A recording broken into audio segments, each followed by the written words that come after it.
Hello friends, आपका स्वागत है हमारे YouTube channel math by R K सैन पर। और आज हम कर रहे हैं प्रतिलोम फलन यानी कि इनवर्स फंक्शन। तो दोस्तों, आपको बता दिया जाए कि फलन क्या होता है एज ए मशीन। तो यानी कि एक मशीन की तरह ये वर्क करता है। इनपुट डालते हैं, आउटपुट आती है। इनपुट आपकी प्रांत होती है, आउटपुट आपकी परिसर होती है। तो प्यारे दोस्तों, आप प्रतिलोम फलन को पढ़ने के लिए सबसे पहले पढ़ोगे एकेकी अछादक। एकेकी के अंदर एक प्रांत का एक परिसर होना अति आवश्यक है। यानी कि ए डोमेन में बी जो कोडोमेन होता है उसके अंदर एक इमेज आपके पास प्राप्त होनी चाहिए। प्रत्येक एलिमेंट की प्रांत के प्रत्येक एलिमेंट की को प्रांत में एक इमेज अवश्य होनी चाहिए, एक से ज़्यादा ना हो और एक ही होनी चाहिए। तो वो एकेकी होता है। और कोडोमेन यानी सह प्रांत का प्रत्येक अवयव का पूर्व प्रतिबिंब यानी कि प्री इमेज बननी चाहिए प्रांत के एलिमेंट से। वो क्या हो जाता है, आच्छादक हो जाता है। एकेकी आच्छादक जहां बन जाते हैं वो प्रतिलोम हो जाता है। और प्रतिलोम होता है वो एकेकी आच्छादक होता है। तो इसकी एक कंडीशन होती है कि जो फंक्शन प्रतिलोम और आच्छादक है, जो एकेकी आच्छादक है वो प्रतिलोम होगा, और प्रतिलोम है वो एकेकी आच्छादक का यदि और केवल यदि पर कंडीशन होती है। इफ एंड ओनली कंडीशन ये फॉलो करता है। तो प्यारे दोस्तों, मेरी वीडियो आपको डिस्क्रिप्शन में मिलेगी और वहाँ से आप जो RBSc 12वीं क्लास का पैटर्न था, दूसरा चैप्टर यानी कि प्रतिलोम फलन, वो मैंने वहाँ कंप्लीट करवाया हुआ है। वो वहाँ आप देख सकते हैं। उससे आपको अच्छे से पता लग जाएगा कि प्रतिलोम फलन को कैसे हम परिभाषित करते हैं, कैसे उनका सॉल्यूशन निकालते हैं, कैसे उनके प्रांत परिसर देखते हैं। तो वो सारी चीज़ें मैंने वहाँ से एकदम क्लियर बताई हुई है। एनडीए के लिए वो हेल्पफुल है। मैं वहाँ आपको वो लिंक डिस्क्रिप्शन में दे दूंगा। और जो एनडीए के अंदर क्वेश्चन पूछे जाते हैं वो दोस्तों बाय ट्रिक पूछे जाते हैं, तो वो हम अब कर रहे हैं। तो हमारे पास प्रश्न दिखाई दे रहा है कि tan inverse B A minus में बी बटा में 1 प्लस में A B, tan inverse B minus C बटा में 1 प्लस में बी सी, और प्लस में tan इनवर्स सी माइनस में ए और डिवाइड में 1 प्लस में सी गुणा में ए का मान ज्ञात कीजिए। तो मैं आपको पहले सूत्र बता देता हूँ, वहाँ से आपको समझ आ जाएगा कि tan इनवर्स ए प्लस में tan इनवर्स बी का जो फार्मूला होता है हमारे पास, तो वो कुछ इस प्रकार से होता है। tan इनवर्स ए प्लस में बी और डिवाइड में 1 माइनस में ए बी। अगर यहाँ पे माइनस होता है तो यहाँ पे माइनस आएगा और यहाँ पे प्लस आएगा। तो प्यारे दोस्तों, यहाँ पे माइनस है, ऊपर माइनस, तो यानी कि यहाँ नीचे, यहाँ ना माइनस तो यहाँ भी माइनस होना चाहिए। तो इस फॉर्मूले को डायरेक्ट आप इस प्रकार से खोज सकते हो। तो tan इनवर्स ए और माइनस में tan इनवर्स बी और प्लस में tan इनवर्स, नेक्स्ट वाला क्या कर रहे हो, tan इनवर्स बी माइनस में tan इनवर्स सी, और नेक्स्ट वाले का भी आप इस प्रकार से खोलोगे तो tan इनवर्स सी माइनस में tan इनवर्स ए। तो यहाँ से a से a कैंसिल होगा, b से b कैंसिल होगा, c से c कैंसिल होगा, तो आंसर क्या होगा, 0 होगा। तो प्यारे दोस्तों, मज़ा आया कि नहीं इस ट्रिक को देख के, यानी कि डायरेक्ट क्वेश्चन का आंसर निकाल लिया। नेक्स्ट क्वेश्चन करते हैं। प्रश्न दिया हुआ है हमारे पास कि tan इनवर्स 2 और प्लस में tan इनवर्स 3 का मान क्या होगा। बिल्कुल बेहतरीन ट्रिक करेंगे। इसका तो मान डायरेक्ट हम सूत्र से करेंगे, बट ये आगे काम आएगा, वो बहुत ज़रूरी है आपको समझने के लिए। तो यानी कि ये तो tan इनवर्स वही फार्मूला, प्लस का करोगे तो 2 प्लस में 3 बटा में 1 माइनस में 2 गुणा में 3, और इसका फार्मूला हमारे पास क्या हुआ, 6 बटा में, और 3 दूनी 6 में से 1 गया, कितना बचेगा, माइनस का 5, 3 और 2 5 होते हैं भी। यहाँ से 5 में 5 को डिवाइड करोगे तो tan इनवर्स है -1, और माइनस कब होता है भी, तो दोस्तों ये माइनस या तो सेकंड क्वाड्रेंट में होता है या फोर्थ क्वाड्रेंट में होता है। तो सेकंड क्वाड्रेंट में तो पाई माइनस थीटा होता है, ये 2 पाई माइनस में थीटा होता है। तो यहाँ पे एक वैल्यू किसकी आएगी, tan इनवर्स और माइनस में tan है पाई बटा 4। तो आपके पास ये पाई बटा 4 आप करोगे तो एक तो यानी कि आपके पास जो आंसर होंगे वो पाई माइनस में पाई बटा 4 होगा एक तो, और या क्या होगा, 2 पाई माइनस में पाई बटा 4 होगा। तो इस प्रकार से इसके 2 आंसर आएंगे, और वो 2 आंसर क्या आएंगे, 3 पाई बटा में 4 और या फिर ये 7 पाई बटा में 4। तो दोस्तों, ये आप 2 पाई में से घटा सकते हो, 0 में भी से घटा सकते हो। तो इस प्रकार आप इन दोनों को कर सकते हो। तो ये माइनस पाई बटा 4 भी आपका आंसर रह सकता है, क्योंकि tan इनवर्स में ये tan बाहर चला जाता है और बाहर से बाहर चला जाएगा। ठीक है भी। तो आप क्या करोगे, कि इस चीज़ को आप -π/4 भी लिख सकते हो, क्योंकि 0 में से वो घटाओगे तो वो माइनस का ही फोर्थ क्वाड्रेंट में रहेगा, उसका कोई फर्क नहीं पड़ेगा। तो अब देखो कि हमारे पास थर्ड क्वेश्चन है वो इसी को लेकर है कि यदि किसी त्रिभुज की दो कोण tan इनवर्स 2 और वह tan इनवर्स 3 हो तो तीसरा कोण है। और प्यारे दोस्तों, आपको पता होना चाहिए कि कोण A प्लस में कोण B प्लस में कोण C का मान क्या होता है, पाई होता है, यानी 180 डिग्री होता है। और मैं यहाँ पे डायरेक्ट कर दूंगा tan इनवर्स 2 प्लस में tan इनवर्स 3 प्लस में कोण C बराबर है पाई। तो इन दोनों का जोड़ तो अपन ने पढ़ा ही लिया, 2 प्लस में 3 बटा में 1 माइनस में 6 और प्लस में C बराबर पाई। तो दोस्तों यहाँ से आप करोगे तो वो 7π/4 यानी कि आपके पास उससे ज़्यादा हो गया, और पाई से ज़्यादा अपने को लेना ही नहीं है तो दूसरे क्वाड्रेंट वाला यूज करेंगे। तो वो क्या होगा 3π/4। इसका आंसर आया था ना tan इनवर्स से, ये -1 बच गया था ना, और प्लस में कोण C बराबर है पाई। तो यहाँ पे कोण C बराबर पाई, इसका आंसर क्या लिखेंगे हम, 3π/4 लिखना ही पड़ेगा। क्यों, मजबूरी है। क्यों है कि दूसरे क्वाड्रेंट से चौथे क्वाड्रेंट में लेंगे तो पाई से ज़्यादा हो जाएगा, तीनों का जोड़ पाई से कम आना चाहिए, समझ रहे ना, पाई के बराबर आना चाहिए या पाई से कम आना चाहिए। तो हम क्या करेंगे कि वो क्या होगा माइनस चला जाएगा 3π/4। तो इसका आंसर क्या बनेगा भाई, तो पाई में से 3π/4 गए तो π/4 आंसर बनेगा। तो दोस्तों इस प्रकार से कोण है C आपके पास है मिल जाएगा। तो डायरेक्ट यहाँ काम आती है चीज़ें। अब देखते हैं नेक्स्ट क्वेश्चन। tan इनवर्स बिल्कुल इजी क्वेश्चन बन रहे हैं। cos x प्लस में sin x और डिवाइड में क्या है cos x माइनस में sin x। देखते ही आंसर फटाफट निकल जाएगा। तो इसका मान निकालना है, तो आप क्या मान निकालेंगे, क्या करोगे कि cos को डिवाइड कर दो, तो tan इनवर्स cos को ऊपर डिवाइड कर दो और cos को नीचे डिवाइड कर दो, यानी cos कॉमन निकाल लो, एक ही बात है। 1 प्लस में sin बटा cos tan हो जाएगा और 1 माइनस में sin बटा cos tan हो जाएगा। तो इसका फार्मूला क्या होता है, tan π/4 भी लिख सकते हो। तो tan इनवर्स tan के अंदर π/4 प्लस में x। तो प्यारे दोस्तों कैसा लगा ये हमारा फॉर्मूला, और tan से tan इनवर्स वाला थीटा बनेगा तो थीटा ही बचेगा, तो π/4 प्लस में x, और ये अपने पास आंसर बन जाएगा। तो इस प्रकार से आप इसको सॉल्व करोगे। नेक्स्ट प्रश्न देखते हैं कि tan इनवर्स x/y माइनस में tan इनवर्स x माइनस में y/में 1 प्लस में, सॉरी यहाँ पे x है और यहाँ पे प्लस y है, ऊपर माइनस और नीचे प्लस, तो का मान ज्ञात कीजिए। तो प्यारे दोस्तों क्या करोगे कि बिल्कुल इजी tan इनवर्स x/y बराबर आंसर निकालोगे यहाँ पे माइनस tan इनवर्स।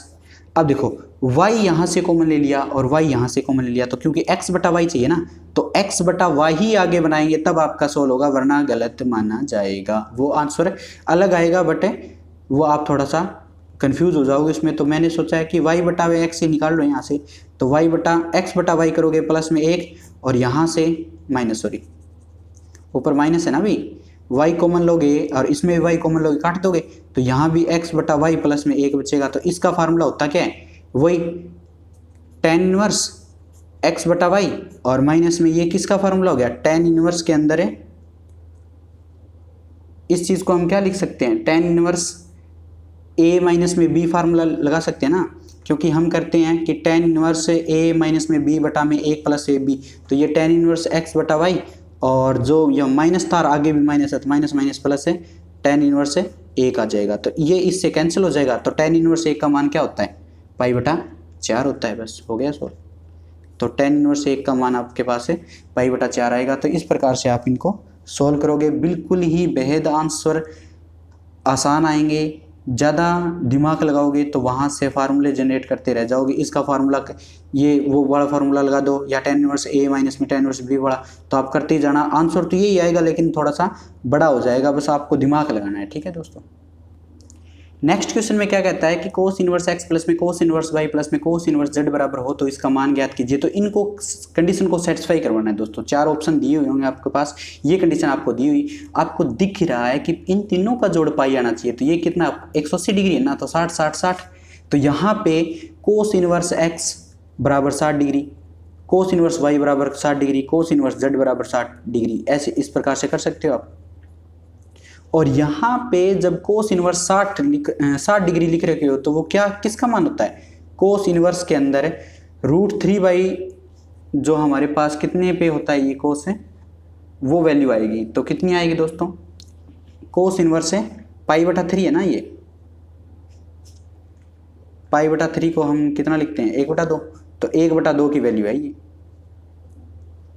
तो π/3 को हम जैसे ये लिख रहे हैं ना 60 लिख रहे हैं, तो π/3 पे कितनी वैल्यू होती है, कोस 1/2 होती है। तो x y z का मान अपने पास 1/2 आया कि नहीं, बोलो ये बताओ मेरे को। बस ये चीज़ समझ आ गई तो लाइक करें और थम्स अप करें। अब देखो इतना समझ आ गया कि 60 डिग्री π/3 होता है, कोस इनवर्स के अंदर 1/2 होती है, उसका मान π/3 होता है, यानी 60 डिग्री होता है। तो वहाँ पे x y z की वैल्यू, x y z को कंपेयर करेंगे इससे, तो x y z की वैल्यू 1/2 आएगी, और 1/2 एक एक ऑप्शन में रख के देख लो, सही आ रहा है तो दिक्कत ही नहीं आएगी कोई। तो 1/4 प्लस में 1/4 प्लस में 1/4 और गुण प्लस में सॉरी, तो यहाँ पे इन दोनों तीनों की गुणा करेंगे तो 1/4 दूनी 1/2 गुणा में 1/2 गुणा में 1/2, तो आप इस प्रकार से करोगे तो ये तो हो गया 3/4, और प्लस में क्या हो गया 1/8। तो इसका आंसर तो नहीं बैठेगा भाई, तो ये 8 एलसीएम लेंगे तो 3 दूनी 6 1 7, यानी 7/8, तो ये तो बराबर नहीं आएगा, वो तो 0 के बराबर नहीं आएगा ना, तो ये कैंसिल हो जाएगा भाई। दूसरा करोगे तो उसमें रखोगे कि 1/4 प्लस में 1/4 प्लस में 1/4 और प्लस में 1/8, और वो भी 1 के बराबर भी नहीं है, तो पहला और दूसरा ऑप्शन तो गलत हो गया भाई। अब तीसरा देखते हैं, तो 1/4 प्लस में 1/4 प्लस में 1/4 2 गुणा में 1/8, तो ये क्या होगा, इससे कटेगा, तो 1/4 क्या होगा 4/4, आंसर क्या होगा 1, तो ये तो होगा नहीं 0 वाला, तो एक चौथा ऑप्शन सही हो जाएगा आपका। तो इस प्रकार से आपको दो ही तरीके से इनमें आंसर रखना है और दो ऑप्शन को चेक करना, हो जाएगा सही, कोई दिक्कत नहीं आएगी। अब देखते हैं नेक्स्ट क्वेश्चन इसी की तरफ पे। उसमें दिया हुआ है कि यदि साइन इनवर्स x प्लस में साइन इनवर्स y प्लस में साइन इनवर्स z बराबर वही पाई, तो आपके पास क्या होना चाहिए, हो तो x√1 माइनस x की स्क्वायर प्लस में y√1 माइनस में y की स्क्वायर प्लस में z√1 माइनस में z की स्क्वायर हो तो बराबर है, सॉरी हो तो नहीं बराबर है, क्योंकि हो तो वो ये तो लिख दिया अभी मैंने, साइन इनवर्स x प्लस में साइन इनवर्स y प्लस में साइन इनवर्स z बराबर हो तो पाई हो, तो इसके अंदर आपको बराबर देखना है। तो ऑप्शन नंबर आपके पास दिए होंगे, तो ऑप्शन क्या क्या है दोस्तों कि बिल्कुल इजी, x की स्क्वायर प्लस में y की स्क्वायर प्लस में z की स्क्वायर। दूसरा ऑप्शन है आपके पास 2xyz। तीसरा ऑप्शन है आपके पास xy प्लस में y z प्लस में zx। और चौथा ऑप्शन आपके पास नन ऑफ दीज, यानी कि अपने को 3 ही चेक करने हैं बस। इसमें इजी हो गया। साइन इनवर्स y प्लस में साइन इनवर्स z बराबर पाई है, तो अपने को क्या करना है, सिंपल 30 डिग्री बराबर रखनी है। 30 डिग्री बराबर रखोगे तो सॉरी 60 डिग्री बराबर रखोगे तो वो पाई हो जाएगा, और 60 डिग्री को π/3। तो ये लिखने के बाद हम ये लिखेंगे कि नहीं, ये जो पाई होता है और किसके अंदर होता है कि साइन इनवर्स √3/2 होता है कि नहीं। तो xyz की वैल्यू क्या आएगी, xyz बराबर आएगा अपने पास √3/2। तो ये अपने पास कंडक्ट हुआ। यहाँ से आप वैल्यू निकालोगे तो इसकी क्या होगी, √3/2 और रूट के अंदर 1 माइनस इसका स्क्वायर करेंगे तो 3/4 प्लस में √3/2 और इसके अंदर भी 1 माइनस में 3/4 प्लस में √3/2 और 1 माइनस में 3/4। तो ये 1 2 3 बार हो गए, और यहाँ पे √3/2 और इसको सोल्व करूँगा 4 में से 3 गया, 1/4 का रूट क्या होता है 1/2। तो आपके पास 3√3 और बटा में 4 आंसर आ गया इसका। इसके बराबर क्या है, ऑप्शन देख लेंगे बस, जो बराबर आएगा इसके तो वही आंसर हो जाएगा। तो आंसर में करने के लिए हम क्या करेंगे, x का स्क्वायर y का स्क्वायर z का स्क्वायर करें, तो x का स्क्वायर तो 3/4 और 3/4, तो ये तो होगा नहीं भी, क्योंकि इनको जोड़ने से रूट तो आ ही नहीं रहा भाई। दूसरा ऑप्शन देखते हैं, तो 2 गुणा में ये क्या होगा, √3/2 गुणा में √3/2 और गुणा में √3/2 और 2 और गुणा में, तो 2 और गुणा में करेंगे तो 2 से 2 कट जाएगा, तो √3 का 3 आगे √3 पड़ा है, 2 दूनी 4, तो ये ऑप्शन मिल रहा है अभी। तो ये अपना क्या हो जाएगा, ऑप्शन हो जाएगा बस, और कुछ संभालने की जरूरत नहीं है अभी। तो दूसरा ऑप्शन इसका हो जाएगा, करेक्ट आंसर आएगा, बस खत्म। तो अगले वाला क्वेश्चन देखते हैं कि हमारे पास यदि tan इनवर्स x प्लस में tan इनवर्स y प्लस में tan इनवर्स z बराबर आपके पास क्या है पाई हो, तो x प्लस में y प्लस में z किसके बराबर है। तो दोस्तों आपके पास पहला क्वेश्चन है कि x प्लस में y प्लस में z किसके बराबर आएगा। तो यहाँ पे आपको एक चीज़ ध्यान रखनी है कि वो किसके बराबर आएगा। तो उसके लिए ऑप्शन देखो क्या है। ए ऑप्शन मान लिया x y z, b option मान लिया 1 और सी ऑप्शन मान लिया 0 और डी ऑप्शन मान लिया 2xyz। तो आपको क्या करना है कि यहाँ पे 60 करेंगे तो 180 होगा। तो xyz और tan 60 डिग्री कहाँ पे होता है, tan इनवर्स x कहाँ पे होता है 60 डिग्री, आपको पता होना चाहिए √3 पे होता है। तो ये इनकी वैल्यू क्या होगी भाई, √3 आ गई। अब देखो दोस्तों, तो इनका जोड़ करें तो वो क्या आएगा, x प्लस में y प्लस में z का मान आएगा √3 यानी 3√3। तो ये आपके पास आंसर है। तो अब इसको √3 को भी मल्टीप्लाई करेंगे तो वो 3√3 आएगा। तो आपके पास ऑप्शन कौन सा होगा, पहला ही ऑप्शन हो जाएगा, बात ही खत्म हो जाएगी भी दोस्तों। तो यानी कि √3 की गुणा √3 के गुणा √3 के साथ करते हैं तो वो 3√3 आता है। तो ये चीज़ और ये चीज़ बराबर है। तो आप क्या कर दोगे कि x plus y plus z बराबर क्या आ जाएगा, xyz होता है। तो ये आप डायरेक्ट यहाँ से लिख दोगे। इसका नेक्स्ट क्वेश्चन करते हैं। तो यहाँ पे सेकंड है 1/x y प्लस में 1/yz प्लस में 1/zx बराबर आएगा। तो वो हमने xyz का तो मान हमने √3 रख लिया था अभी। तो यहाँ से रखें तो ये भी 1/3 हो जाएगा, प्लस में 1/3 हो जाएगा और प्लस में 1/3 यानी 3/3 आंसर क्या आएगा, 1 आएगा। तो अपने पास ये भी अपने पास आंसर है, ऑप्शन ए हो जाएगा। तो दोस्तों नेक्स्ट क्वेश्चन करते हैं। यदि साइन इनवर्स x प्लस में साइन इनवर्स y बराबर 2π/3 हो तो कोस इनवर्स x प्लस में कोस इनवर्स y का मान ज्ञात करना है। तो यहाँ पे एक फार्मूला होता है कि साइन इनवर्स x प्लस में साइन इनवर्स x प्लस में कोस इनवर्स x बराबर क्या होता है, π/2 होता है। और इसी प्रकार y के लिए होता है। तो आप यहाँ पे अप्लाई करोगे कि π/2 माइनस में ये कोस इनवर्स x इधर चला जाएगा, प्लस में इसका क्या हो जाएगा π/2 माइनस में कोस इनवर्स y बराबर क्या है 2π/3। तो ये माइनस माइनस वाली चीज़ें इधर जाएगी, क्या हो जाएगी plus cos inverse x plus में कोस इनवर्स y। तो π/2 और π/2 क्या होता है पाई, और ये इधर जाके क्या हो जाएगा 2π माइनस में 2 माइनस का हो जाएगा 2π/3। यहाँ से सोल्व करोगे तो π/3 आंसर मिलेगा आपको, किसका, कोस इनवर्स x प्लस में कोस इनवर्स y को। ये स्मॉल साइज का आंसर मिलेगा। तो आप इस प्रकार से इनको कर सकते हैं। नेक्स्ट क्वेश्चन करते हैं। जबरदस्त क्वेश्चन है। यदि साइन इनवर्स x प्लस में साइन इनवर्स y प्लस में साइन इनवर्स z तो का मान दिया हुआ है आपके पास 3π/2 हो, तो यहाँ पे x प्लस में y प्लस में z बराबर पूछा गया है, xy प्लस में yz प्लस में zx बराबर पूछा गया है, x की पावर 100 प्लस में y की पावर 100 प्लस में z की पावर 100 माइनस में 9 में x की पावर 101 प्लस में y की पावर 101 प्लस में z की पावर 101 पूछी गई है। तो आप क्या करोगे दोस्तों कि यहाँ पे जितनी भी वैल्यू होती है, ये 3 है पार्ट, तो 3 हिस्से कर लो इसके। तो ये क्या होगा, साइन इनवर्स x बराबर साइन इनवर्स y बराबर साइन इनवर्स z। तो इसके 3 हिस्से करोगे तो 3 से डिवाइड कर दोगे, 3π/2 गुणा में 3 करोगे तो ये π/2 यानी 90 डिग्री 90 डिग्री 90 डिग्री। तो आपके पास पता है कि साइन 90 डिग्री कहाँ कब आता है, जब साइन 1 हो। तो साइन इनवर्स के अंदर क्या हो, 1 हो। तो x y z का मान 1 आ गया मेरे दोस्तों। तो आपके पास यहाँ तो कुछ करने की जरूरत ही नहीं है। 1 1 1 तो इसका आंसर 3, 1 1 प्लस में 1 1 प्लस में 1 1 तो इसका आंसर भी मल्टीप्लाई करके 3। तो ये भी आंसर 3 आएगा, ये भी आंसर 3 आएगा। और यहाँ पे 1 की पावर 1 की पावर 1 की पावर यानी कि 3 की पावर 3 प्लस में किया माइनस में 9 में 1 की पावर कितनी भी करो 1 1 1 यानी कि 3। तो 3 माइनस में 3 का आंसर क्या होगा 0। तो ये आपके पास है 0 रिजल्ट आ जाएगा। बिल्कुल ईजी पार्ट है, कुछ है ही नहीं अगर आपको ट्रिक पता है तो नेक्स्ट क्वेश्चन करते हैं दोस्तों। यदि tan इनवर्स x प्लस में tan इनवर्स y प्लस में tan इनवर्स z बराबर 90 डिग्री दिया हुआ है, तो 1 2 3 90 डिग्री के 3 हिस्से करेंगे तो हम क्या करेंगे, यहाँ tan इनवर्स x बराबर tan इनवर्स y और बराबर tan इनवर्स z तो किसके बराबर होंगे, 30 डिग्री के बराबर होंगे। तो π/6 यानी कि 30 डिग्री। तो x tan 30 डिग्री का जब 30 डिग्री कब आता है, जब tan इनवर्स के अंदर कितना हो 1/√3। तो आपके पास एक्स वाई जेड की वैल्यू क्या आएगी, इनके साथ कंपेयर करोगे तो x बराबर वाई बराबर जेड बराबर 1/√3। तो आपके पास ये आने के बाद इसका आंसर निकालेंगे तो आंसर क्या होगा, एक्स वाई प्लस में वाई जेड प्लस में जेड एक्स।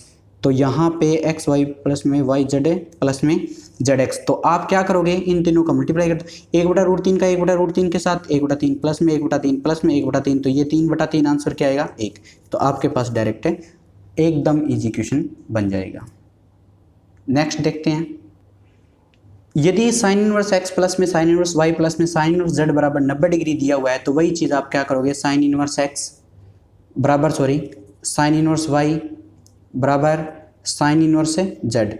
जब आपके पास 90 डिग्री है तो 3 ऑप्शन है, तो 3 आप पार्ट करोगे इसके, तो वो 30 डिग्री के बराबर हो जाएगा। तो 30 डिग्री के बराबर करोगे तो साइन इनवर्स 30 कब आता है, जब साइन इनवर्स के अंदर 1/2 हो। तो यहाँ पे एक्स वाई जेड का मान कंपेयर करोगे तो 1/2 आएगा। तो प्यारे दोस्तों यहाँ पे 1/2 की स्क्वायर प्लस में 1/2 की स्क्वायर प्लस में 1/2 की स्क्वायर और प्लस में 2 गुणा में 1/2 गुणा में 1/2 गुणा में 1/2, 2 से 2 कटेगा तो ये सब 1/4 प्लस में 1/4 प्लस में 1/4 प्लस में 1/4, तो ये 4/4 आंसर क्या आएगा 1 आएगा। तो प्यारे दोस्तों इस प्रकार से आप इनका आंसर निकाल लोगे इजीली। नेक्स्ट करते हैं, आपके पास यदि सेक इनवर्स x बटा ए माइनस में सेक इनवर्स x बटा बी बराबर सेक इनवर्स b माइनस में सेक इनवर्स ए हो तो x का मान ज्ञात कीजिए। तो x के मान तो यही है दोस्तों जो ऑप्शन है, तो विकल्प आप रखोगे, विकल्पों को रखने पर LHS के अंदर, तो LHS में विकल्पों को रखने पर तो आपके पास ए बी रखोगे तो सेक इनवर्स ये रख लो ए बी बटा में ए और माइनस में सेक इनवर्स ए बी बटा में बी। तो इसको कैंसिल करोगे तो यहाँ पे सेक इनवर्स बी और माइनस में सेक इनवर्स ए, तो ये आपके पास RHS आ जाएगी। तो देखते ही आपका आंसर है ए बी हो जाएगा। और को रखने पे ये आंसर नहीं आएगा, तो दोस्तों मैंने सीधा डायरेक्ट विकल्प चेक कर दिया। तो आप भी इतना तो समर्थ रखोगे कि सभी विकल्प चेक करके देखोगे तो ये आ रहा है कि नहीं, बस इतना ही चेक करना है और आप कर लोगे। यदि आपके पास फाई बराबर tan इनवर्स x√3 और डिवाइड में 2k माइनस एक्स और तथा इनकी सभी की व्याख्या मैंने उन क्वेश्चनों में करवाई हुई है, वहाँ से लॉन्ग मेथड देख सकते हो, बट मैं यहाँ पे शॉर्ट ट्रिक ले रहा हूँ तो क्योंकि वहाँ पे टाइम नहीं होता, पेपर के अंदर टाइम नहीं होता, तो मैं शॉर्ट ट्रिक का यूज़ करना पड़ेगा अभी मेरे को। ठीक है, लॉन्ग मेथड आप देख सकते हो, मेरी वीडियो बनाई हुई है सभी, और यहाँ से आप शॉर्ट ट्रिक सीख सकते हो, ये आपके लिए उचित है। तो अब देखो हो तो आपके पास फाई माइनस में थीटा क्या है ये ज्ञात करना था। इस इक्वेशन को हम डायरेक्ट ट्रिक से करेंगे। तो हम देखो कि x और जो k है आपके पास उनकी वैल्यू 1 रख देंगे, क्योंकि आंसर तो वही आना है ना जो ये रखने पर भी। तो माना कि x बराबर k बराबर 1 रखने पर तो आपके पास फाई क्या आ जाएगा, tan इनवर्स के अंदर ये 1√3 और 2 में से 1 गया √3, तो डायरेक्ट √3 आएगा। तो फाई का मान कितना है अभी 60 डिग्री। और थीटा बराबर क्या हुआ, tan इनवर्स यहाँ पे 1 रख दिया तो 2 में से 1 गया 1/√3, तो इसका मान क्या हुआ 30 डिग्री। तो अब फाई में से थीटा घटाना है, तो आपके पास फाई में से थीटा घटाओगे तो 60 में से 30 डिग्री गया, कितना बचेगा अभी आपके पास 30 डिग्री ही बचेगा। आंसर है एग्जैक्ट रहेगा। तो इस प्रकार से दोस्तों ये देखते ही आप क्वेश्चन करोगे तो आपका NDA एकदम क्लियर जाएगा। ये लिखित ले लो मेरे से और मेहनत करो बस सही डायरेक्शन में। प्रश्न देखो अगला,